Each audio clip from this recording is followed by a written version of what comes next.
The first plague pandemic raged from the 6th to the 8th century. Over this span, the Roman Empire evaporated in the West, and medieval kingdoms emerged. The West began to rebuild a new political and cultural order when in the mid-14th century the plague returned for the second pandemic, which raged across Europe, North Africa, Southwest Asia, and this was the era of the Black Death, when the population fell by half, an unprecedented demographic decline. So how did medieval society respond to this trauma? Well, one interpretation was that the plague was punishment by God, requiring penance and appeals for forgiveness. And in this response, many in the church basically blamed Christian society for bringing on these events. Yet it did not go unnoticed that bishops, priests, and monks, the very leaders of the church and the alleged models of behavior, also died in the pestilence as readily as any others. While piety was called for, this also provided a level of skepticism and questioning of the structures of the church. Now, some communities aimed to try to purify themselves with legislation of a moral kind, targeting the ills of society such as prostitution or gambling to appease God. A related response was not to look to the clergy to restore harmony, but to take it on oneself.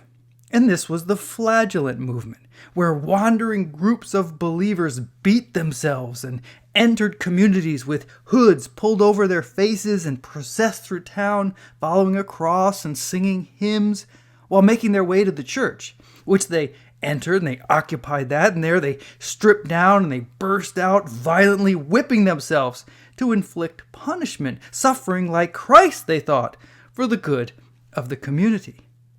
The church authorities were quick to condemn them, since it was a lay movement, that it was not a clerical movement, and it was a direct challenge to the religious authorities. Another response sought to blame others. Then as now, scapegoats are found to focus community anger and rally the majority against a targeted minority, falsely blamed as the agent of the problem. For pagan Rome back in the 3rd century, it was the Christians, but here, for medieval Christian society in the West, this meant the Jews.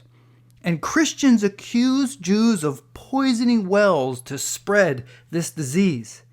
And Christian society responded with horrifying atrocities against Jewish communities, arresting them, burning them alive, and sometimes doing this even before the plague arrived as a so-called preemptive measure.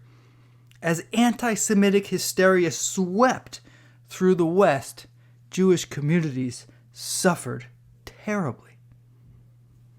Other responses were not part of the religious realm and rested on the individual sensory experience. If death is imminent, why not just enjoy the physical pleasures of life? You see this in your reading in the selection from Giovanni Boccaccio's Decameron. And this was not the Epicurean view of pleasure or happiness.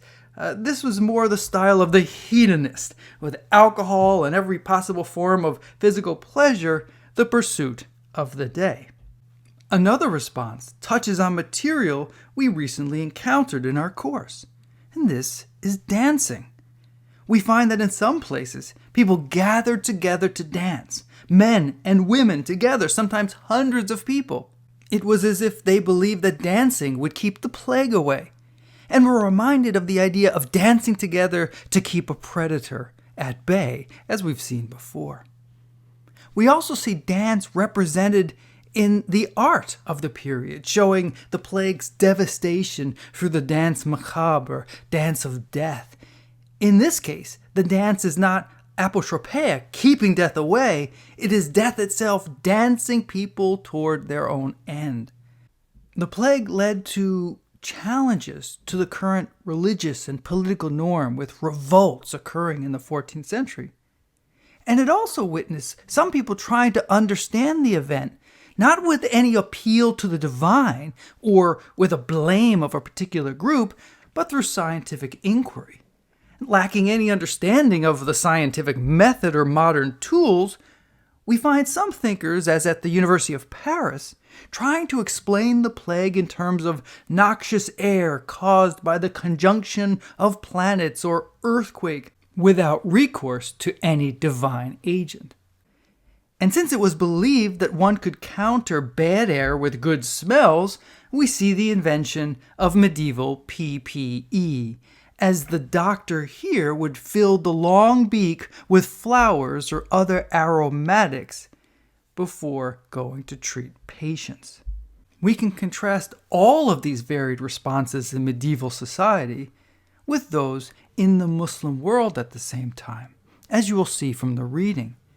And note how some have emphasized that this calamity actually increased rather than undermined social solidarity in the Muslim world, because despite the evident suffering, this was viewed not as something to flee, but something to face as submission to the will of God. And finally, this cataclysm of the Black Death in the 14th century and the cultural and historical changes that followed have led many to view this age as the true foundation that led to the modern world.